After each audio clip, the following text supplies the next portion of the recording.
आज हमारे साथ मौजूद है एक बहादुर लड़की जो कि अपने वालिद के इंतकाल के बाद हलाल रोज़ी कमा रही है और अपनी बीमार माँ का इलाज करवा रही है। हम लोग 7 सिस्टर हैं, 2 बहनों की डेथ हो गई है। पहले बड़ी सिस्टर होती थी, वो बड़ा ताउन करती थी हमारे साथ, तो उनकी डेथ हो गई थी। अब्बू का इंतकाल 18 साल हो गए हैं। तो भाई कोई नहीं है? नहीं मैम, भाई नहीं है हमारा कोई। जी बहुत सारी मुश्किलें पेश आती हैं। मैं अकेली जाती हूँ, यहाँ से मार्केट जाना पड़ता है मुझे 2 दिन बाद 3 दिन बाद। मैम शुक्र है अल्लाह का, कभी तो बिस्मिल्लाह भी नहीं होती और कभी कभी शुक्र है अल्लाह का सही हो जाता है काम। मैम मैं आती हूँ ज़ोहर की नमाज़ पढ़ के, उसके बाद मैं रात को जाती हूँ। यहाँ 10 बजे मार्केट बंद होती है, 10 बजे मार्केट बंद होती है, फिर मैं यहाँ से पैदल घर जाती हूँ।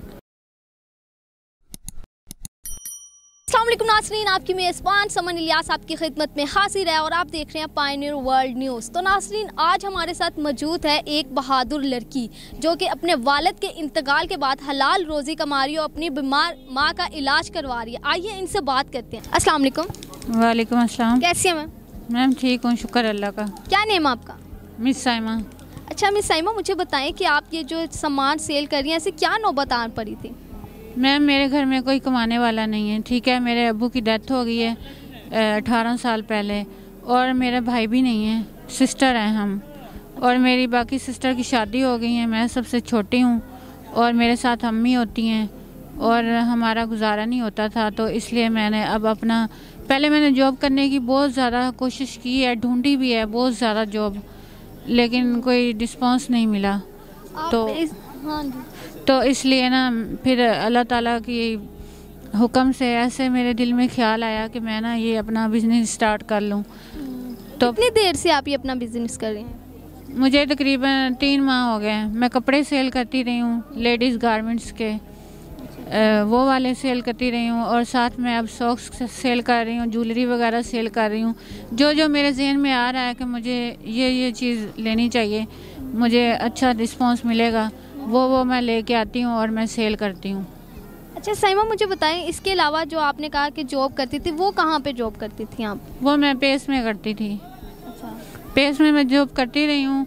वो जो मेरे ऑनर थे ना, वो बहुत अच्छे इंसान थे, उन्होंने मेरे साथ बहुत अच्छा रिस्पांस दिया मुझे, भाइयों की तरह बिल्कुल, जैसे अच्छा एक भाई होता है। तो वो पेस जब जला है ना, तो उनकी शॉप भी ख़त्म हो गई और मेरी जॉब भी ख़त्म हो गई। अच्छा, वहाँ से आप कितना कमा लेती थी और यहाँ से आप कितना कमाती हैं? वहाँ मैम मेरी 25,000 थी सैलरी, और पैकेज भी था, वो खाना वगैरह भी देते थे और कभी कभी वो किराया वगैरह भी दे देते थे।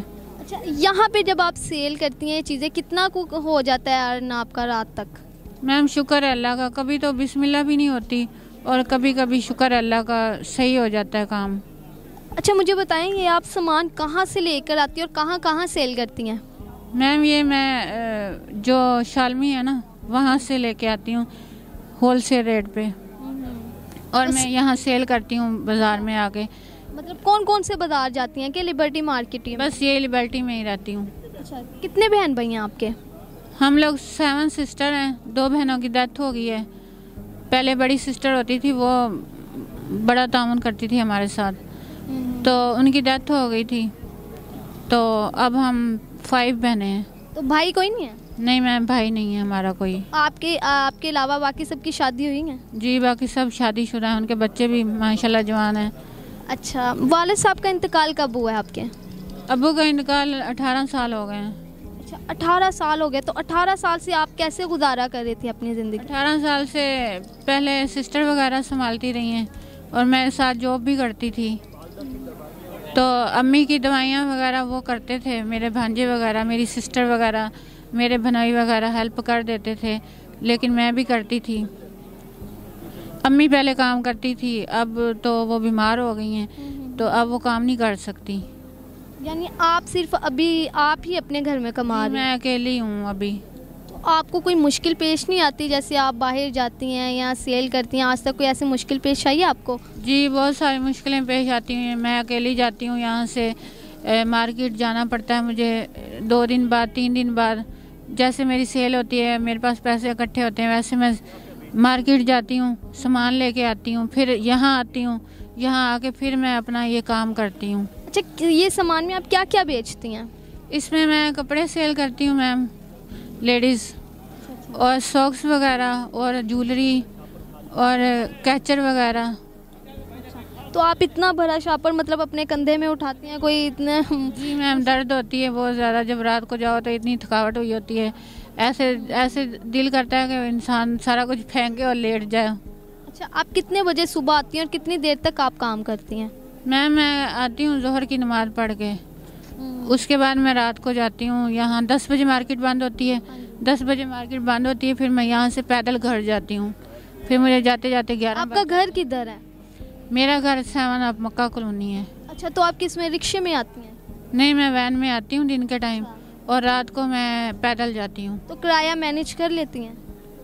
वैन पे 20 रुपीज़ लगते हैं दिन को, रात को रिक्शे वाला ज़्यादा पैसे लेता है, इसलिए मैं रिक्शे में नहीं जाती, मैं पैदल जाती हूँ। जब आप बाहर निकलती हैं, सामान सेल करती हैं, लोगों का रवैया कैसा होता है, कभी नोट किया है? जी मैम, कुछ अच्छे लोग भी होते हैं और कुछ बुरे लोग भी होते हैं। कुछ कहते हैं नहीं चाहिए, जाओ यहाँ से, हमें नहीं चाहिए, आप ऐसे ही। आपको किस तरह से ट्रीट करते हैं? गुस्से में? कुछ लोग गुस्से में होते हैं, कुछ लोग अच्छे भी होते हैं जो कहते हैं कि बहुत अच्छा काम आप कर रही हो, आप मेहनत कर रही हो, और चीज़ें भी खरीदती हैं मुझसे। कुछ अच्छे लोग भी होते हैं और कुछ बुरे लोग भी होते हैं।